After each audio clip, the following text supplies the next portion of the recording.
Shalom, puji Tuhan kita bisa berjumpa kembali melalui tayangan ini.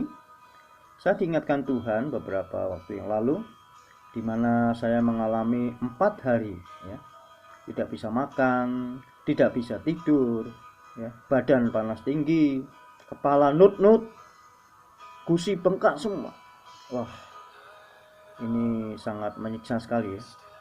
Itu berkelangsungan sampai 4 hari, saudara. Ya. Bayangkan 4 hari mengalami seperti itu wah rasanya di bumi bukan seperti di surga, tapi di bumi seperti di neraka. Ya. Seperti itu penderitaan yang saya alami selama 4 hari. Ya. Dimana rasanya Tuhan itu sepertinya jauh. Ya. Bahkan sepertinya Tuhan itu nggak ada lagi. Ya. Saya berdoa, Tuhan, kenapa saya mengalami seperti ini? Ya, apakah ada dosa atau apa ada sesuatu yang salah sehingga saya bisa minta ampun, sehingga itu tidak terjadi dalam hidup saya. Saya minta ampun, saya berdoa Tuhan. Rasa-rasanya Tuhan tidak menjawab, rasa-rasanya Tuhan jauh. Dalam kondisi seperti itu saya betul-betul hampir menyerah. Karena saya seorang hamba Tuhan, jadi saya harus hidup oleh iman. Tidak seperti orang-orang yang tidak percaya firman ya. Mereka kalau mengalami sakit, mereka harus ke dokter, mencari obat dan sebagainya.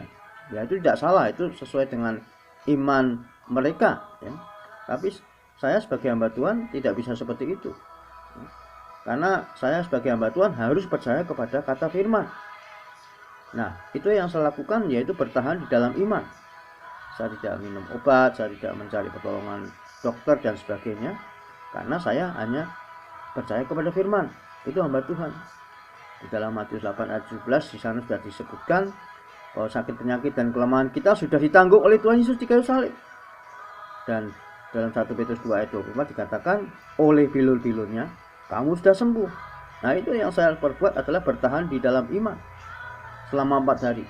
Tetapi itu memang tidak mudah ya. Artinya kita harus butuh berjuang ya, untuk hidup tetap di dalam iman. Walaupun sepertinya putus asa ya, sepertinya Tuhan jauh seperti itu. Rasa-rasanya kenapa Tuhan tidak tolong saya segera, sehingga saya harus menderita seperti ini selama 4 hari. Nah, itu tentu Tuhan punya maksud ya, yang saat itu saya nggak tahu maksud Tuhan apa.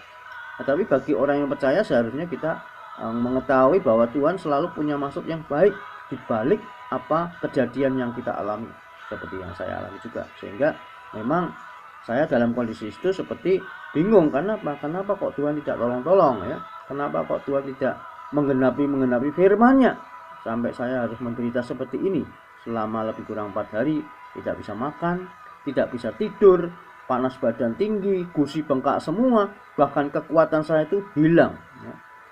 Jalan itu aja bangun dari tempat tidur aja hampir tidak bisa. Karena apa? Karena lemah sekali ya, seperti umur kakek-kakek begitu ya, yang sudah tua. Nah, itu saya alami selama 4 hari. Dalam kondisi seperti itu saya hanya terus bertekun di dalam iman ya, bertahan di dalam iman. Saya hanya berdoa dan berkata kepada Tuhan, bila Engkau membebaskan saya dari kondisi ini, saya akan mencari Tuhan lebih lagi di dalam kehidupan saya. Itu yang saya ingat doa saya, karena saya sudah merasa tidak kuat lagi ya menanggung kondisi seperti itu, saudara, 4 hari. Nah, akhirnya hari yang keempat itu Tuhan benar-benar bekerja dan menjawab doa saya. Artinya penggenapan firman itu saya alami sampai akhirnya kepala nut-nut itu hilang ya. Dan saya bisa makan akhirnya sore itu. Itu luar biasa ya. Karena saya pikir nggak mungkin ya, badan panas tinggi malah bisa makan makanan enak bagaimanapun tidak akan ada rasanya ya. Kemudian kepala nut-nut ini bagaimana bebasnya kalau tidak ada obat atau sesuatu yang masuk untuk melawannya. Nah, tapi semuanya itu berlangsung dengan begitu saja ya. Sehingga saya merasakan badan itu enak dan akhirnya saya bisa makan ya, bisa melakukan aktivitas kembali ya, kekuatan dipulihkan. Ini kalau tidak karena pertolongan Tuhan tidak mungkin. Ya. Kenapa? Karena tidak ada sesuatu yang saya lakukan kecuali hanya percaya kepada firman. Nah itu saudara. Dalam kondisi seperti itu saya tetap bertahan di dalam iman. Itu yang saya perbuat sebagai orang percaya. Ya. Kita tahu yang disebut murid Tuhan adalah tetap bertahan atau tetap di dalam firman. Nah, tidak lari atau tidak percaya lagi kepada firman, bukan. Ya. Yohanes 8 ayat 31 jelas menulis bahwa kalau kita ini murid Kristus, kita itu harus tetap di dalam firman. Nah itu yang saya perbuat. Apapun terjadi, saya tetap di dalam firman. Saya pegang kata firman, bukan kata kenyataan yang tidak sama dengan kata firman. Nah itu saudara. Dan di sini saya bagi buat saudara. Ya. Di Efesus 5 ayat 16 dikatakan, pergunakanlah waktu yang ada, karena hari-hari ini adalah jahat. Nah, saya diingatkan Roh Kudus. Betapa saya pada waktu mengalami kondisi seperti itu, rasanya sudah tidak enak sama sekali, tersiksa sekali, ya. Bagikan di neraka, ya, saudara. Ya. Begini nggak enak, begitu nggak enak, ya segala sesuatu serba tidak enak semuanya.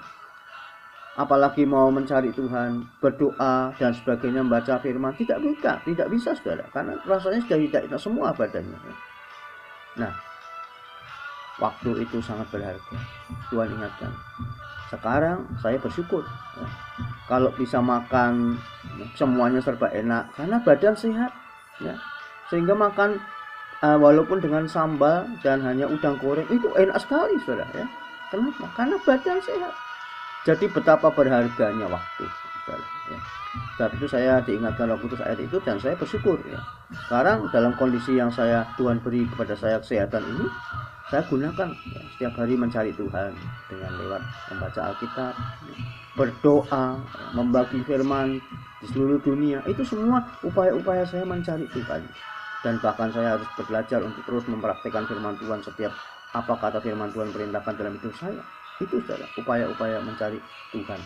Dan saya terus akan bertambah ya dari hari ke hari. Mungkin pagi, siang, dan malam saya terus akan tambahkan frekuensi mencari Tuhan saya, karena saya menyadari itu waktu itu sangat berguna sekali ya. Makanya jangan sia-siakan waktu saudara ya, di dalam hidup ini. Kalau saudara mengalami seperti saya alami seperti itu, baru tahu saudara ya, rasanya seperti di neraka ya. Semua serba tidak enak. Tetapi begitu saya mengalami hal kesehatan atau normal kembali dalam hidup saya, itu luar biasa. Makanya saya tidak lupakan peristiwa itu dalam hidup saya ya. Karena hargai waktu ya. Hargai waktu yang Tuhan beri. Itu pesan Tuhan untuk saya dan saudara pada saat ini. Tuhan Yesus memberkati kita semua.